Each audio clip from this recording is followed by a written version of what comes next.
Hello friends, मी ज्योती. तुमच्या सर्वांचा ज्योतीज वर्ल्डमध्ये खूप खूप स्वागत. आज आपण पाहणार आहोत कच्ची दाबेली बनवण्याची अगदी सोपी पद्धत. कच्ची दाबेली एक असा पदार्थ आहे जो तुम्ही इव्हनिंग स्नॅक्स, किटी पार्टी किंवा बर्थडे पार्टीसाठी जास्त क्वांटिटीमध्ये करून ठेवू शकता आणि आयत्यावेळी गरम गरम सर्व करू शकता.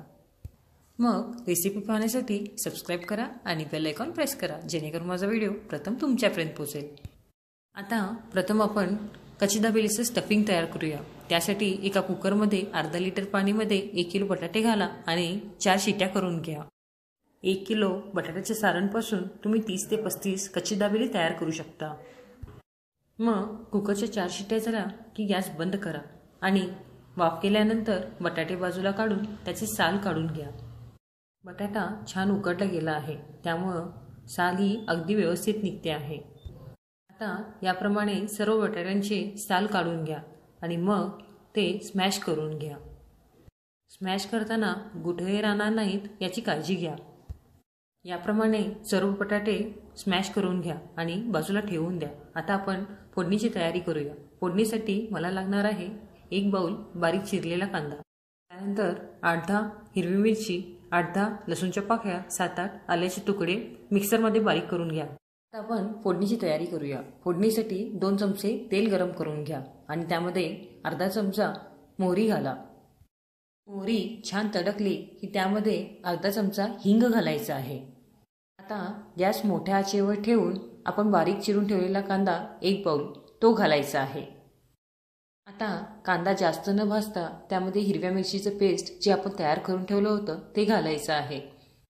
असं केल्याने कांदा कच्चा राहील आणि कच्ची दाबेली खाताना तो कुरकुरीत लागेल.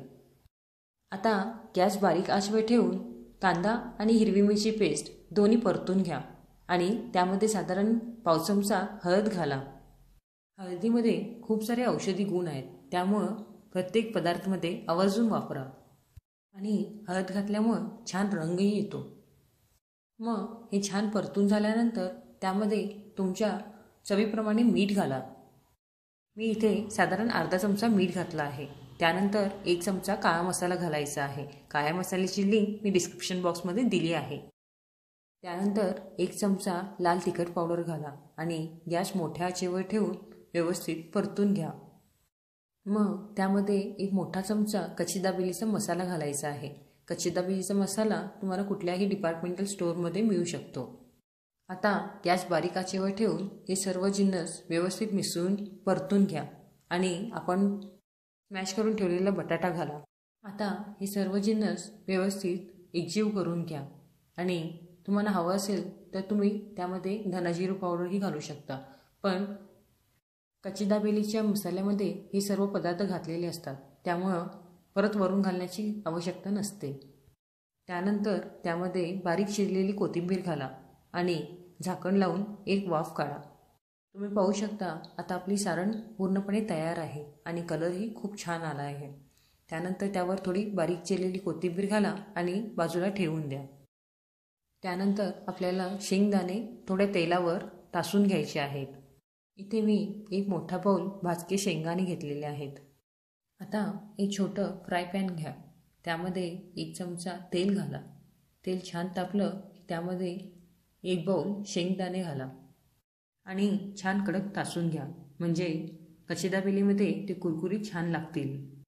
जर तुम्ही कच्चे शेंगदाणे घेत असाल तर ते थोडं जास्त वेळ तासून घ्या, म्हणजे छान कडक होतील आणि कच्ची दाबेलीमध्ये कुरकुरीत छान लागतील. आता शेंगदाणे तेलामध्ये छान परतून झाले की त्यामध्ये चवीपुरते मीठ घाला. मी इथे साधारण पाव चमचा मीठ घालत आहे. त्यानंतर अर्धा चमचा लाल तिखट पावडर घाला आणि परत छान तासून घ्या. असे केल्याने शेंगदाणे लाल आणि चटकदार होतील. आता शेंगदाणे एका बाउलमध्ये काढून बाजूला ठेवून द्या. आता आपण कच्ची दाबेली बनवायला सुरुवात करूया. कच्ची दाबेली बनवण्यासाठी मी इथे बनपावचा वापर केलेला आहे. बनपाव साईजमध्ये थोडा मोठा असतो, त्यामुळं सर्व जिन्नस व्यवस्थित घालता येतात, म्हणून बनपावचा वापर करा. आता सर्व बनपाव याप्रमाणे मधोमध कापून घ्या. एका ट्रेमध्ये बारीक शेव, डाळिंबाचे दाणे, शेंगदाणे, चिंचेची चटणी आणि पुदिन्याची चटणी एका बाजूला काढून घ्या. चिंचेची चटणी आणि पुदिन्याची चटणीची लिंक मी डिस्क्रिप्शन बॉक्समध्ये दिली आहे. आता हातामध्ये बन पाव घ्या आणि एका बाजूला चिंचेची चटणी तर दुसऱ्या बाजूला पुदिन्याची चटणी लावा. जर तुम्हाला तिखट जास्त आवडत असेल तर पुदिन्याची चटणी थोडी जास्त लावा आणि त्यानंतर आपण तयार करून ठेवलेलं बटाट्याचं सारण घाला आणि मग वरून शेंगदाणे आणि डाळिंबाचे दाणे घाला. मग हे सर्व जिन्नस व्यवस्थित घालून झाले की बन पाव बंद करून घ्या आणि थोडंसं प्रेस करा. त्यानंतर याप्रमाणे सर्व कच्ची दाबेली तयार करून घ्या आणि सर्व करायच्या वेळेला तव्यावर थोडं बटर टाकून याप्रमाणे भाजून घ्यायला सुरुवात करा. भाजताना थोडं कच्ची दाबेली लालसरच भाजा म्हणजे ते खमंग छान लागतील.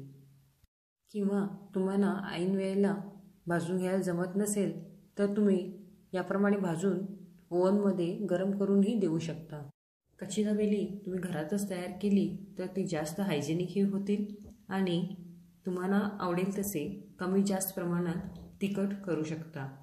आता कच्ची दाबेली लालसर भाजून झाली की ते एका प्लेटमध्ये काढा आणि त्यावर थोडं टोमॅटो सॉस घालून वरून शेव घाला. मग एकामध्ये 2 तुकडे करून गरम गरम सर्व करा. मैत्रिणींनो, कच्ची दाबेली तयार करण्याची माझी ही सोपी पद्धत कशी वाटली ती नक्की कमेंट करून सांगा. परत भेटूया पुढच्या व्हिडिओमध्ये. तोपर्यंत स्टे ट्यून. Bye bye.